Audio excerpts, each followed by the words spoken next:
मु क्षमा मागी नौची Madhav Singh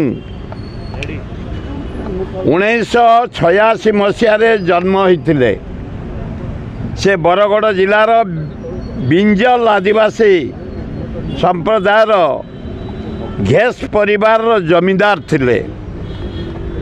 British east India company विरुद्ध रे संबलपुर विद्रोह से वीर सुरेंद्र साय सहित मिसी युद्ध करथिले।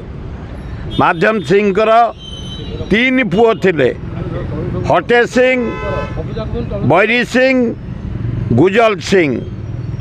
1858 मसीह माधव सिंह सेना तांको बड़ पुओ हटे सिंह रायपुर सिंगड़ा घाटी उपरे इंग्रेज सहित युद्ध करी जीति थिले। पुणी 1858 मसीहा शेष इंग्रेज सहित युद्ध हला।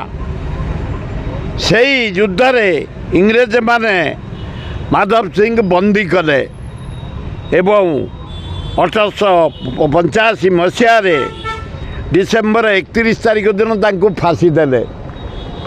मु क्षमा मागिबार कारण होउची मु जानी पारि नथिली माधव सिंह को। मु कहीदेवा कि चाहे प्रत्येक फ्रीडम फाइटर को मु सम्मान सबुले दे जाइछि। वीर सुरेंद्र साय जन्मदिन एवं श्राद्ध दिन आम पालन करूँ VSS नगर में प्राय 30-40 वर्ष महताब समय मोर समर्थ्य पर रिगार्ड से दिन एत सांबादिक थे मुझे पचारि माधव सिंह कहीं भी कही पार्लनी। तेणु मोहन माझी तुमको धन्यवाद। तमें ना गोटे आर्थिक साहाय्य आदिवासी हरिजन पिला 5,000 धन्यवाद।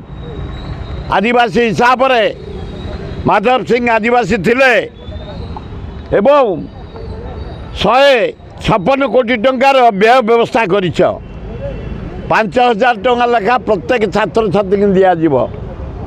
तुमको धन्यवाद मोहन चरण माझी। माधव सिंह ना जड़े आदिवासी नेता नथिले से ओडिशार गर्व थिले, भारत वर्षर गर्व थिले। ब्रिटिश सहित युद्ध करथिले। मोर तांको प्रति अगाध भक्ति अच्छी। किंतु से दिन जिते बड़े मु पचारि कहीं कही पार्लेनी।